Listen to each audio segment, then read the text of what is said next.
Hello, everybody. Welcome to the grand opening of the Scott County Republican headquarters. It sure is great to see so many of you out there today, and I ask for your help as we work to defeat President Obama this fall.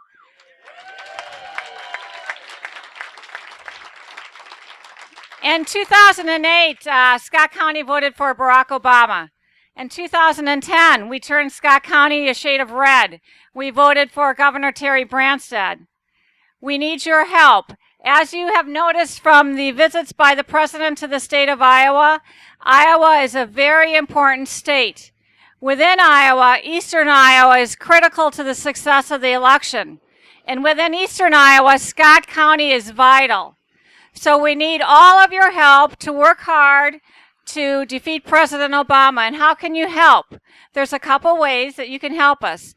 Right now we have a victory staffer in our office. His name is Colin Tadlock. Colin, where are you? He's right there. Colin is working with the RNC, and he's working and managing our phone calling process and our door knocking process. We're using the same get out the vote effort that the RNC used for the Governor Walker recall. So we all know how successful that was. So I know that we can be successful with that if we get all of your help to come in and phone call and door knock. As a matter of fact, tonight, after you've had the chance to talk with Senator Santorum and have a pulled pork sandwich and socialize, Colin would love to have you go out and do some door knocking with him or make some calls. It's very easy. If door knocking or phone calling is not for you, you can sign up to help a particular candidate. You can always contribute financially.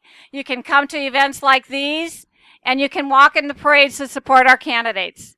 I'd like to just take a minute before we get to Senator Santorum to introduce our candidates that are with us here today. I see Andrew Nave standing out there. He's the tallest one. He's always the easiest one to find.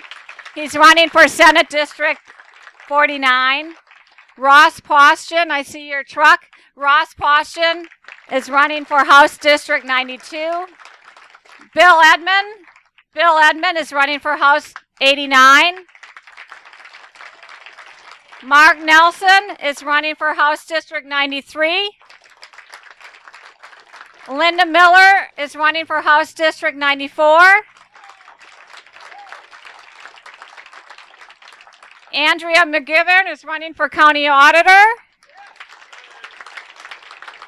And Robbie Smith, although his term is not up, he's with us this tonight, and he is Senate District 47. So it's great to see so many of you out here today. I look forward to working with you. Please don't let this be your last visit to our headquarters. Come back, come often. I hope to work with you to help defeat President Obama and make him a one-term president.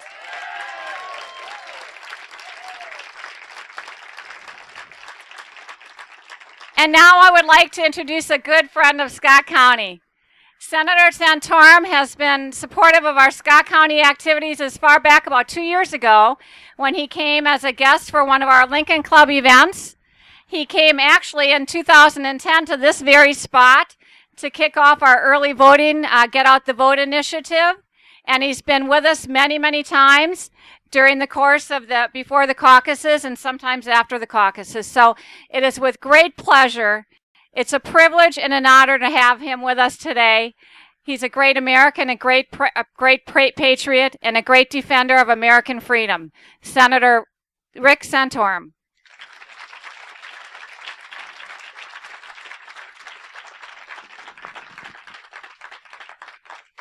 Thank you very much, Judy. I appreciate it. It is great to be back here in Scott County, and it is great to see such a wonderful crowd here. This is a really exciting thing for me to be able to do, to kick off a Victory Center opening. Victory Center. And there is no more important race. You've heard, many of you, because I see a lot of familiar faces, you've heard me say it, and I'll say it again. This is the most important race. It's the most important election in the history of our country. If you didn't believe that until 3 or 4 weeks ago, you certainly do now.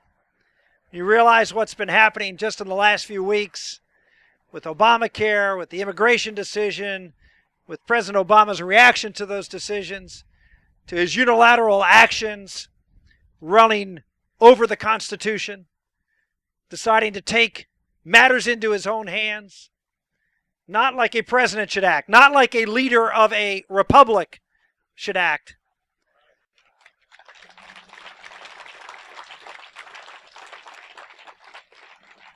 But as someone who sees himself as the all-powerful. Well, that's not how it works in America. And you have something to say about it. This is a victory center. Take a very good look at it. Take a look around. You all know how to get here. You need to come back again and again and again. Over the last few months since the campaign was over for me, I've been spending time working on a book. It's a book that I was actually contemplating and working on during the campaign as in my spare time. And it's a book about our founding document, the Declaration of Independence. Many of you heard me talk about that in the course of the campaign, and it became, to me, sort of the heart of what this election is about. And that is, who are we as a country? And what I worked on in this book is a book that talks about what the Declaration is, the why of America, who we are, and what America stands for, what our basic foundational principles are. And then talk about 30 people, most of whom you've never heard of, most of whom until 6 months ago I'd never heard of, who were average, ordinary citizens at the time of the Revolution, who did extraordinary things, truly extraordinary things. Sometimes it was just a mom at home who, when a crisis came up in her town, reacted and did some incredibly heroic things, and that's the only thing she did. But when her country needed her, she stepped forward. And here we are, 230-odd years later, and your country needs you. Your country needs you right now. We all know how big this election is. We all know how consequential it is. That freedom, liberty, as properly understood, is at stake in America today. If Obamacare is implemented, if this president is able to selectively enforce the laws of this country for political gain, as he is with our immigration laws, if he's able to pick and choose what laws he's going to defend in the courts and what laws he will simply cede to be unconstitutional. If a president has that kind of power, then you do not have liberty. This is what this election is about. And Iowa, as it always seems to be, is right in the middle of it. You're a swing state with 6 electoral votes that could tip the balance. You've got 4 hot, top-flight congressional races. All 4 are important races for Congress as to whether we'll hold on or pick up gains in the House. And, of course, you have John Archer, who I think just walked in, who wasn't introduced, so I saw him there. John.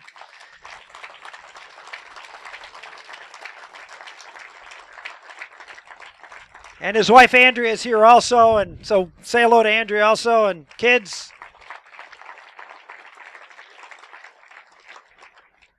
And this is where it happens. The Victory Center. People ask me all the time, how did you able to do what you did in Iowa?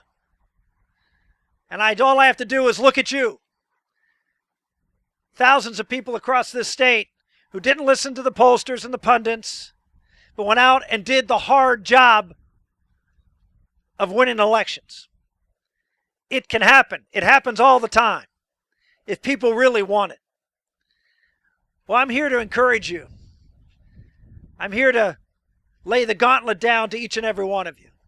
You do not want to be sitting in your comfortable chair, maybe in not such a comfortable economic position, 10 years from now, talking to your children or grandchildren and explaining to them why Iowa didn't stand up and cast a vote for freedom in the 2012 presidential election.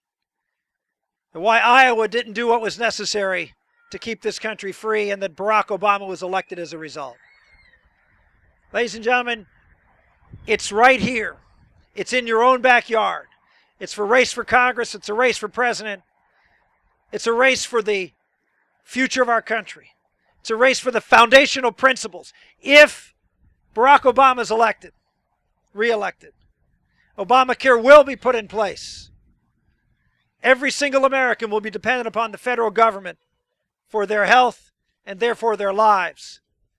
And all we need to do, folks, look at the people in our society who are dependent upon the state for their well-being. And now imagine it's all of us. Look at the people who are dependent upon the state and look at how they vote. Look at how they work and look at how they act. Is that the future of America? Or do we want a country that was built on the idea that we are not a great country because we take care of people? We're a great country because we care enough about people to let them take care of themselves.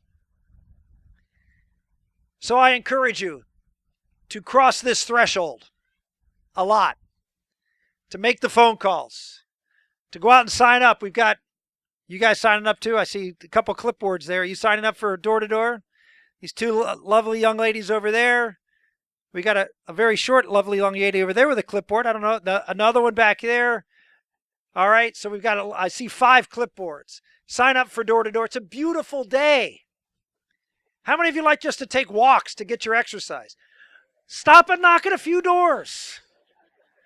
People offer you a glass of water. It'll be real nice. Get to meet your neighbors. So take the time. Make the sacrifice.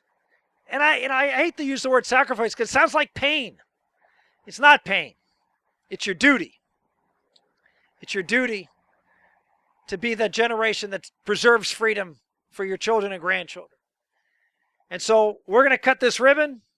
We're going to open up the door. They're going to entice you to come in because there's free food. Then, of course, we're going to lock the door behind you until you make sufficient number of phone calls. Right? All right. So Judy and I are going to take, why don't you take one end and I'll take the others? These are real. So, all right.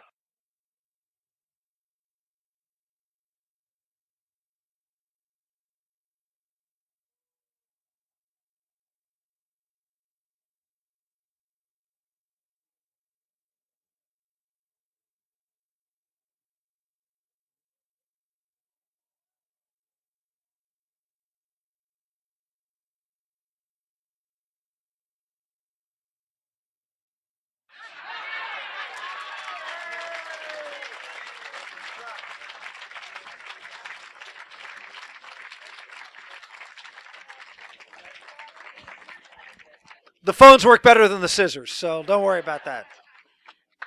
Thank you so much, Senator, for visiting us today. We're always privileged to have you.